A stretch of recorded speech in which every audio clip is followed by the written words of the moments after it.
Hello and welcome to a new episode of the Entertainment Offsite. Today I'm delighted to introduce our guest, Anirban Majumdar, director at Dolby Laboratories, and Felix Walter, our Head of Automotive at 3SS, who will be talking about driving innovation together and navigating the roads of in-car entertainment and events. Welcome, guys, and thank you for being here. Thank you, Susana. Thank you, Felix. Thank you. Nice being here.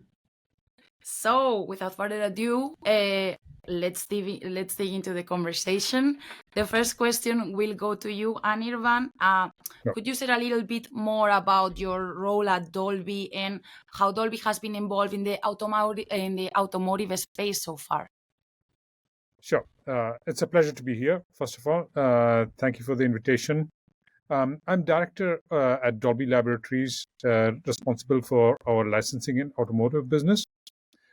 My team manages our partnership with all device makers, starting from TV, set-top boxes, car OEMs.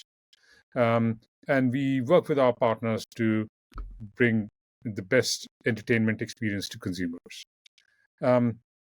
Dolby provides technologies to elevate the entertainment experience for consumers across a variety of use cases, starting from cinema to mobile devices. We have been working with auto OEMs for a while. In the past few years, there has been a huge uptake in immersive experiences, and we see a strong interest, and that's where we are working with auto OEMs to make immersive entertainment possible across music, podcasts, and AV entertainment in the car. Thank you. I will give a little bit with you because this sounds interesting and I want to know a little bit more. So, Dolby, as I think anyone knows, or everyone knows, sorry, you are experts in immersive sound. It's kind of crazy what you do there. So, how does Dolby envision enhancing the in-car audio experience? Right. I think car is an interesting space. It's an interesting space because it's a personalized space. It's really time that you have for yourself or with your friends, your family, to consume the entertainment that you really like and you want. So it's a dedicated space. It's quality time. It's personalized time, and in that sense, it's important to elevate that space from a experiential point of view. We believe that we can enhance the audio experience in any car, irrespective of the number of speakers, for example. We can provide an immersive entertainment to consumers that they value. We are bringing the Atmos experience working with car OEMs, and we work across the entire content ecosystem, starting from content creators to service providers to car OEMs, to make sure that consumers get the experience as the content creator intended it to be consumed. Thank you a lot.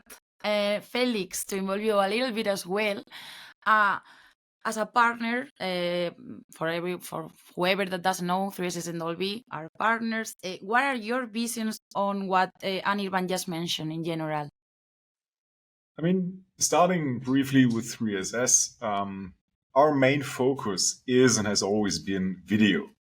And video is nothing without great sound. So it's really, really important to have a great experience when you have, let's say, the moving picture and the sound as well. And I had the pleasure to experience Dolby Atmos sound in a studio in Munich, which was, it was crazy. I was nearly crying because the sound is so good. And then I had the same experience outside of the studio in a car. And imagine you're watching a movie and there's raining, or the rain happens in the movie, and you sit in the car, you've got the feeling that really the rain is coming from top and not just from somewhere. So for us, it's really, really important to have partners like Dolby to create an immersive experience which consists from video and audio. We're really delighted to have Dolby here in that case and bringing great sound with the picture, with the video. Yeah, I agree 100%. And going back to you, Anirban, how do you think Dolby is contributing to the transformation of the automotive space into an extension of the living room, which is now like a concept that I think it's really trending? Right. Absolutely. I think I would start by echoing the sentiment. There's a huge transformation happening in this space. And I would also echo Felix's sentiment. Partnerships, we really value our 3SS. But going back to your question on transformation, it's really fascinating to see the extent of transformation that is happening in automotive, the amount of innovation that is happening. And it does feel like that it is just getting started. So there's a lot more to come. There are new use cases with battery electric vehicles, like the charging use case. And there's a whole lot of talk about autonomous driving, various levels, and what that would then mean for the car, for the entertainment, for consumers. So in that sense, it's a huge opportunity. Um, um, Thank you, Felix, for sharing your experience on Atmos. I would encourage everybody to try and experience Atmos in a car. It translates really well from the studio experience. I mean, car is such a dedicated space. It's a high quality environment. It's a very predictable environment as well. So it transforms really well. And it is not only about immersion. It's not only about immersion. It's about clarity. It's about detail. And it can add value to any type of content, be that AV content or music or podcast. It is amazing to see how transformative that experience is. And it's fascinating to see the reaction of people when they experience Atmos in a car. So we're proud of that, and we're really happy to work with 3SS in bringing that to the market. Yeah, funny enough, I had the chance to experience this demo in a car 2 weeks ago in Autotech, which we will go back later to talk about events. But it was so crazy. I think I was like, where is this coming from? This is so good. It really changed your perspective and your experience. So I can 100% that is true, I can say. But we were mentioning partnerships again, and we were mentioning the partnership between 3SS and Dolby. But I have a question for both of you, which is, how do you think this partnership between Dolby and 3SS is contributing to the general enrichment of in-car entertainment experiences? What can you tell about this partnership to the audience? Felix, you can start if you want, or Yeah, happy to start with that. We really have technical issues to solve because great sound and video combined has to work. And if we're talking about car makers, OEMs who want to bring video entertainment into the car with a very fast time to market, and you have a project and you start then to integrate sound and video, it just there are always technical issues which will occur in every integration. It's just normal because it's just a complex setting. So what we did and what we're constantly doing is pre-integrating Dolby Atmos sound within our 3-Ready platform. So if we have that, it's really sort of an instant release of the solution of the platform within a car. And we take out the time that it would take to integrate the sound experience. So from that perspective, it's really important to work in this tech from the beginning with the best engineers we have and Dolby has, and therefore take out all technical issues up front. Yeah, I agree wholeheartedly. Finally, the objective is to bring experiences to consumers, to the cars, to consumers, so that they can experience it. And all the work that we can do in the foreground to make it happen, make it easier for our partners, which is the car OEMs, the better it is. It improves time to market, it makes it real. And there are always, little hurdles, and the more of them you can take away from the equation by pre-integrating, by demonstrating the experience, the better it is for the consumer, and it makes it real. It enables us to bring experiences finally to the consumer. And that's what we are here for, right? So that's what matters. yeah, You're right. So events are the places where people could actually experience and see firsthand what 3SS does, what Dolby is doing. So let's talk a bit about events. Since COVID, it's, let's say, more or less gone.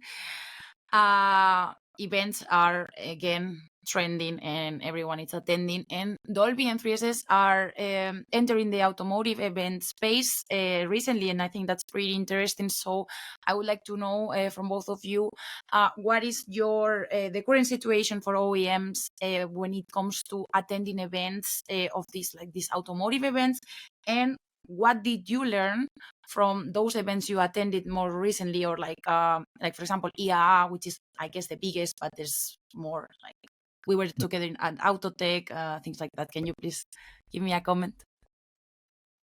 Sure. Maybe I can start, Felix, and then we can just talk. To me, IAA was really interesting. It was different in the sense that while there were product announcements and there were a lot of new participants, for example, from China, it was a different event. We were not on the show floor. We were a bit away. We had a dedicated space, and we had a space where we were present with our partners, including 3SS also joined us there.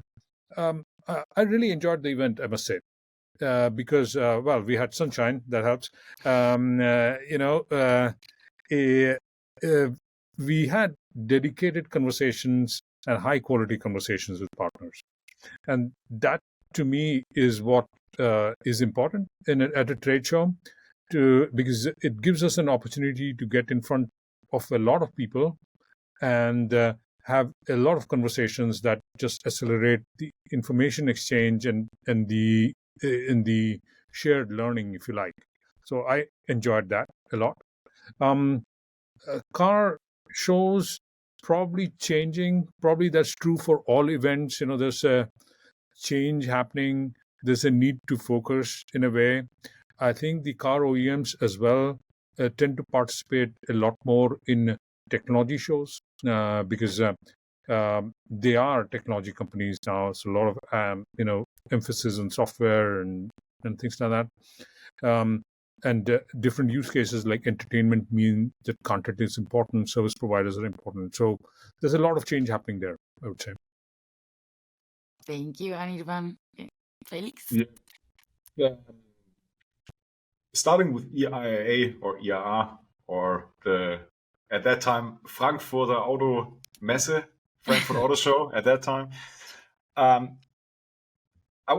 When they changed it from Frankfurt to Munich, I was a bit scared on how that will work, and they have this totally new concept or totally different concept. So they've got at the fairgrounds, the, let's say, B2B event where the automotive companies show a few things, but that's not their main focus there. It's more the suppliers which are there. And then they have in the city center of Munich this open space where people come and have a look at the cars. And at least the second part, I think it was a huge success this year, and it gave new opportunities. And especially looking at Dolby, like you were at this Dolby studio, which was close by to the main event there in the city center. And it was massive to sit in a studio and experience the sound there, and then have 3 different cars there where you could experience 3 different Dolby Atmos experiences. And this would just not have been possible if you would have everything at the fairground. So it gives completely new opportunities. In my opinion, the fairs and events, they are not getting less important, but they are changing. So over the last, let's say, 5 to 10 years, people inform themselves about cars way more about the web, in the World Wide Web. And as a car maker, you can constantly bring new informations and new releases. And it's not that focused on such single points as Geneva, Auto Salon, or IAA, or Shanghai, or whatever. So the focus is something different. What I also experienced this year at IAA, that the supplier landscape is getting more and more diverse, because we're not talking only about, let's say, mechanical car manufacturers, but there's software coming into the car and getting more and more important. And this also means there are new suppliers, there are different suppliers, and existing suppliers are shifting their focus. So based on this, it's getting way more diverse. And there, in my opinion, the industry will still need to find a bit more the right way. So I can imagine that there will be special fairs like the car HMI, for example, which is purely focused on HMI topics. Then there might be some for more mechanical topics like brakes, stuff like this. And the OEMs will send their respective teams to the events. And this will help them to get very efficiently informations in a short time. And they don't have to walk around a really big fair and waste time in searching what they are looking for. So it's transforming, it's changing as the whole industry. But in my opinion, it's working well. And I like that change. Thank you. Well, actually, we have discussed this changing landscape for OEMs, and then we were together, Felix, at IBC, for example. So how has the need to promote products in the diverse space like CES or IBC, who are not purely automotive, we were talking about just now, but how has the need of doing it like that, how has it evolved, and how are like automotive companies adapting to this more diverse landscape that you were mentioning before? If it's okay, I would start with that one, because especially IBC. I mean, IBC was special for me. I'm coming from the automotive industry. And IBC, for those who don't know it, it's the International Broadcasting Convention. So when I came there, and I had no idea what's happening there, I just knew that we're going to be there with our demo car and also show entertainment in the car. But what I saw there, like with all this recording and broadcasting and technology and gaming and everything, this is such a different area and such a different industry, where 5 years ago, no one would have expected just a single car manufacturer. No manager would have allowed their team to go there because it was not relevant. And this year, you saw a few car makers like checking out what's happening. And by a few, I mean not only 2 or 3. I saw at least 10, 15, which were around, and it's European. And as well, manufacturers and companies like Faurecia, who were also showing their solutions. There were a few cars, and that was quite interesting. So I think fairs or events like IBC or also CES, which is a tech fair, become more and more relevant, because the car is becoming more and more, let's say, techy. Gadget is maybe the wrong thing, but a word, but it's becoming more techy, yeah? So I don't know how you see it, Anirban. No, great perspective there. So this is very interesting, actually, because IBC is something that, I don't know, we have been there for a number of years, more than in tens of years, we've been there. CES as well has always been a big event. CES, it feels like the car OEMs have rightly, fully embraced already. So car OEMs are all there. It's a tech fair. It's about, chip to cloud, that kind of language is there, design cycles and, what have you. There are a lot of partnership announcements, the keynote addresses where car OEMs feature as well. So CES, I think, is mainstream, and it helps the car industry, I feel, position itself as a technology provider as well. And it's very important. It's important for us. It's important for the partnership. And it's important because you can connect the dots there with multiple partners all at the same time. So CES is certainly a critical event, and absolutely looking forward to that in what feels like a few weeks. It's probably a month and a half now. IBC, is still developing, I think. So IBC primarily focused on services, It started with broadcast, so now streaming and broadcast probably go hand in hand, and that extension then naturally, transcends to car being a valid endpoint. It felt like car industry is still dipping its toes in the water. Partnership presence through partners, primarily, and people coming and visiting. I would imagine that would increase. I think as entertainment is one of the key use cases for the car, and we truly believe, and our partners truly believe, that it is one of the key use cases. The car OEMs will naturally go and need to and want to interact with the content industry, with the services industry, and it would be probably a natural journey where IBC will become even stronger in future for the car industry. So, yeah. Yeah, so one thing, sorry, Susana, but one thing that also comes to my mind, what we see in Germany, we've got an event. It's called Fiber Days. It's existing since a few years. The media hall there. And they will next year put focus a half day on the automotive industry, sort of automotive meets entertainment. Mm-hmm. It was also a podcast which I heard. It was with Doug Field from Ford. By the way, everyone who has not heard it, it's a must. It's like the best explanation of the software-defined vehicle. Right. And he said, if you give people time back, it changes everything. And this is fully right. So if we're looking at, let's say, assisted driving, level 3 driving, level 4 in a few years, while charging when people are sitting in the car. So if you give people time back, they will really value it. So I think that all the events that have something to do with how people can spend their time while they're sort of locked in. I mean, autonomous driving, you're still in your car. You cannot get out. So you're still in a space where you want to do something with your time. And all the events that take care of that and that cater for those needs will become relevant for the car makers. And I think we will see them more and more on those events.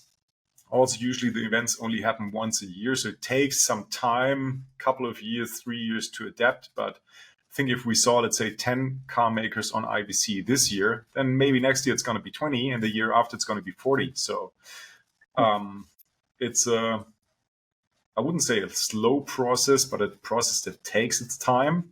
But on the other hand, the car industry exists since a few years already, and it will still exist the next years as well. So yeah, we could say that.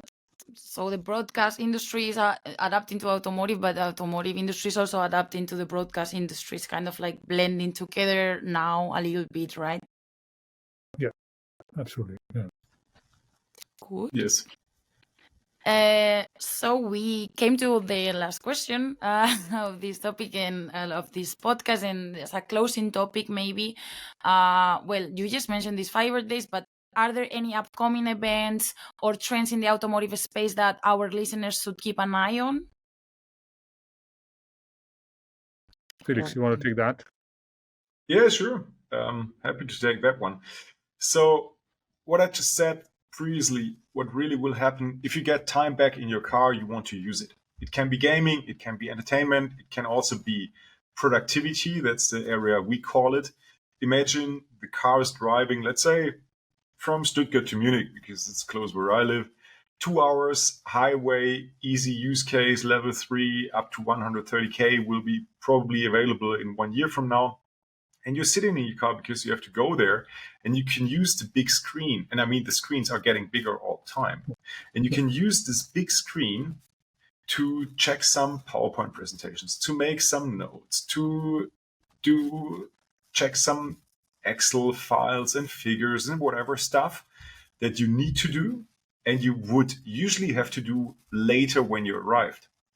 But everything that you can do in the car, and everyone who's sitting behind the wheel knows it's not quite handy to have a laptop on your lap or to do this on the phone. So if you can use the screens which are there and the technology, in the best case, combined with everything that the car provides, like sensors, cameras, whatever, you can have video calls in great quality and all that stuff. This is really what, in my opinion, will change the automotive landscape and the usage of the cars in the future. Same thing like if you're looking at probably some rear seat entertainment, which will be available. And you've got sensors in the car detecting if there's an adult or a child sitting in the back of the car. And depending on that detection, allows some content or prohibits some content. Stuff like this, I think there are so many things to come in the next years. So I would say keep an eye on those things and how people can and will spend the time in the car. Cool. I think that's a really comprehensive answer. Not much to add. Looking forward to CES, but all these topics, car is a dedicated space. It is sort of between the living room and work, so it can be what you want. So productivity is important, entertainment is important, and for all that to happen, the underlying infrastructure, including security, technology, connectivity, all of those are important. So I think it really brings together multiple technologies and use cases together. So that way we'll see a lot of events being relevant to the auto industry and for us by extension. So exciting times indeed. Great. Thank you, guys. This was a really insightful episode for myself because I'm also learning about automotive. It was great, and I think the audience will think the same. And thank you again for being here, and please come back soon. Absolutely. My pleasure. Thank you for having me, and look forward to the next one. Thank you so much. Thank you, Susana. You were a great host. I really enjoyed being here. Thank you.